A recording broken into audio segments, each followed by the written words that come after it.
mavazi masafi kwa vizazi vyote katika nchi ya Zaire.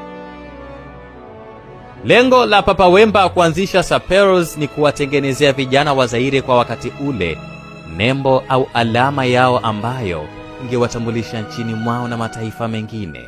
Lakini kwa bahati mbaya maana hiyo ilienda mbali zaidi na kufikiriwa tofauti kabisa, kwani kundi la Saperos lilisemekana kuwa ni watu wasiopenda kufanya kazi, wezi, wenye tabia ya kuomba hata kuazima ili mradi wapate kupendeza kwa mavazi mazuri ya gharama wasiokuwa na uwezo nayo.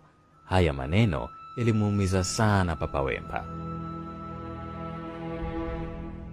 Hata baada ya kifo cha Papa Wemba, mpiga saxophone maarufu raia wa Cameroon, Manu Dibango, alikaririwa na BBC akisema kuwa tafsiri ya Papa Wemba kwenye utanashati na mavazi na unadhifu wa hali ya juu ni kwamba sisi watu weusi kwa miaka mingi tumepokonywa hadhi yetu kama binadamu. Watu wengi wanadhana potofu sana juu yetu. Hivyo kuvaa na kupendeza sio jambo tu linalowahusu wenye fedha au watu wa magharibi peke yao, bali hata sisi wa Afrika tuna haki na ni wakati wetu kufanya hivyo. Tunataka kurudisha thamani yetu kama watu wengine katika jamii. Baada ya kuanzisha kundi la Viva la Muzika, Papa Wemba aliamua kukabiliana na maneno mabaya dhidi ya kundi lake la Saperos. Alianza kuchukua vijana wenye vipaji na kuanza kuwalea kwenye kundi lake. Mmoja ya aliyekuwa kijana wa Papa Wemba ni Koffi Olomide na Redi Amis, ambao walikuja kuwa ni moto wa kuotea mbali kwenye muziki wa soukous. Kwa wakati wote huo, Papa Wemba alikuwa na kiu ya muziki. Alichanganya vionjo kutoka nje kabisa ya bara la Afrika. Kwenye muziki wake, alitamani sana kuwa kama Seif Kaita au Youssou N'Dour, ambao tayari muziki wao kila bara ulisikika. Licha ya kuwa na matamanio ya kufika mbali zaidi, lakini bado alikuwa na mapenzi na muziki wa nyumbani kwao. Kwa muda alibaki kupiga muziki nchini Kongo akiwa na bendi yake, na hapo muziki wa aina ya soukous ulikuwa zaidi, akiwa na vijana hodari kama Koffi Olomide nyuma yake. Falsafa ya kundi la Viva la Muzika ilikuwa ni kuibua vijana ambao hawajulikani kabisa katika tasnia ya muziki nchini Kongo, kama vile Esperant, Jado Tisombele, Pepe Bipodi na Petit Aziza.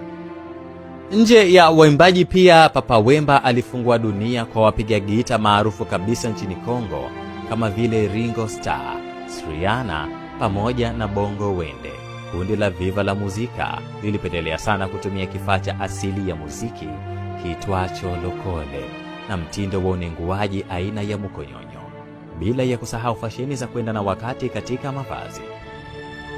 Mwanzoni mwa miaka ya 80, Papa Wemba na bendi yake walianza safari za kwenda kutumbuiza katika jiji la Paris nchini Ufaransa, akiwa na imani kubwa kuwa atapata mashabiki wengi sana wa aina ya muziki anaopiga.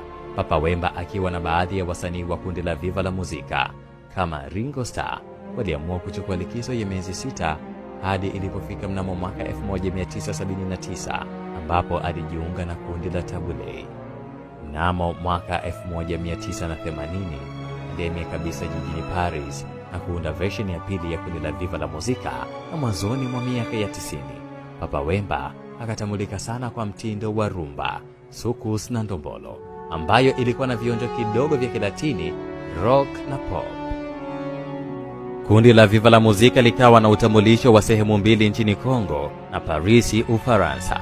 Lile kundi la Kongo liliitwa Nouvelle Écriture Viva la Muzika, na lile la Paris liliitwa Nouvelle Generation, na sasa linajulikana kama Viva Tendance. Kundi la Viva la Muzika liliweka heshima kubwa sana katika muziki duniani, na moja ya kibao kilichosumbua sana ni Le Voyage kilichotoka mnamo mwaka 1992, Emotion cha mwaka 1995, Pole Position kilichotoka mwaka 1999, pamoja na Sombotropu cha mwaka 2003. Maadam Papa Wemba alitumia vionjo vya muziki mbalimbali katika muziki wake, basi alifanikiwa zaidi kuteka nyoyo za mashabiki wengi duniani, na kundi la Viva la Muzika lilifanikiwa kuwa bendi ya kwanza kabisa kufanya tour Ulaya mwanzoni mwa miaka ya 80 hadi 90. Wakati wa vuli mnamo mwaka 1994 nchini Ufaransa, Papa Wemba alianza kurekodi albamu yake iliyompa maarufu na mafanikio makubwa sana. Albamu hiyo ilikwenda kwa jina la Emotions. Albamu hiyo aliifanya katika studio za Real World Studios, na Papa Wemba alikiri kuwa albamu hiyo ilimfanya apate hisia kali na kutetemeka kila aisikiapo. Hakika huu ni wakati wa hisia kubwa sana kwangu. Pia nina wasiwasi wa aina ya muziki ambao nimefanya kwenye albamu hii. Hii inanipa hisia zaidi, ndio maana nimeamua albamu hii niite jina la hisia. Albamu ya Emotion iliachiwa mnamo mwaka 1995 na ilipokelewa kwa mwitikio mkubwa sana duniani kote na kuuza nakala zaidi ya 100,000. Papa Wemba alikuwa na makazi jijini Paris nchini Ufaransa pamoja na Ubelgiji, lakini kamwe hakusahau nyumbani kwao Kongo Kinshasa. Mnamo Februari mwaka 2003, Papa Wemba alishutumiwa katika kuhusika na mtandao wa kufanya biashara haramu ya kusafirisha watu kutoka nchini Kongo kuwapeleka Ulaya. Wemba katika kujipapatua kwake dhidi ya shutuma hizo alisema kuwa watu hao ni wanakundi wa bendi yake, ingawa maelezo ya utetezi wake hayakuwa na uzito wa kutomkuta na hatia. Wemba alikamatwa alipokuwa Paris nchini Ufaransa, ambapo aliwekwa chini ya ulinzi kwa muda akisubiri kufunguliwa mashtaka. Alikaa korokoroni kwa muda wa miezi 3.5 hadi pale alipotolewa kwa dhamana kwa faini ya shilingi euro 30,000, ambapo fununu za chini zinasema kuwa faini hiyo ililipwa na serikali ya Jamhuri ya Watu wa Kongo. Wemba aliachiwa kwa dhamana Juni 2003, ambapo baada ya hapo alikiri kuwa kifungo kile kimemsababishia matatizo makubwa sana ya kisaikolojia, na alipokuwa korokoroni alikuwa na mabadiliko makubwa sana ya imani ya dini yake ya Kikatoliki. Hali mbaya na msongo wa mawazo aliyoipitia Papa Wemba alizimalizia hasira zake kwenye albamu ya Somo Trop aliyoiachia Oktoba mwaka 2003. Kwenye albamu hiyo kuna kibao cha Numero de Cruz. Kwenye wimbo huo kuna mstari usemao, Mungu alinitembelea wakati niko gerezani. Wemba alipandishwa kizimbani mwaka 2004 na kukutwa na hatia, ambapo ilimgharimu kupigwa faini na kifungo cha nje ambacho alikuwa chini ya uangalizi maalum kuchunguza tabia na mienendo yake. Papa Wemba alirudi Kongo mnamo mwaka 2006. Alikuwa na vipaji vingi sana ambavyo alividhihirisha kadri siku zilivyokwenda. Alishiriki katika filamu ambayo ilifanya vyema sana nchini Kongo, katika filamu maarufu ya Life is Beautiful ya mwaka 1987 ambayo iliongozwa na director mkubwa wa Kibelgiji Benoit Lani na mwingine kutoka Kongo, Ngangura Mweze. Ukiachilia mbali kwenye uigizaji, Papa Wemba nyimbo zake zilitumika sana kwenye filamu kama Children of Men na Big Micmac.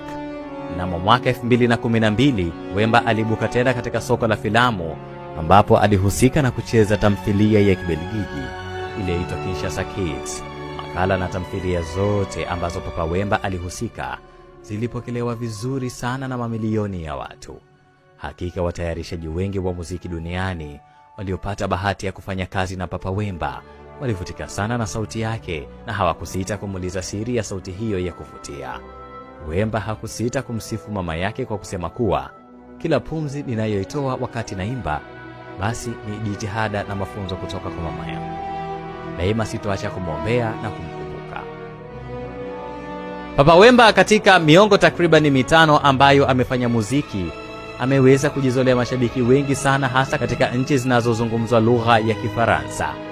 Licha ya kwamba baada ya muda alitengana na lebo yake ya Real World Records, ila bado maarufu ulimwandama Wemba barani Afrika, na aliweza kushiriki matamasha na matukio makubwa sana duniani. Mathalan, tamasha kubwa lililoandaliwa jijini London kusherehekea siku ya kuzaliwa Nelson Mandela alipokuwa anatimiza umri wa miaka 90. Pia alifanikiwa kufanya muziki na msanii mkubwa wa rock wa nchini Uingereza, Peter Gabriel, ambaye aliweza kumshirikisha kwenye albamu yake ya Secret World Live. Papa Wemba, licha ya umri kumtupa mkono, ila bado alitikisa chati mbalimbali za muziki duniani. Hakuna aliyekuwa na shaka tena juu ya uwezo wake. Miaka ya mwisho ya uhai wake, Papa Wemba alifanya sana kazi kama mshauri wa vijana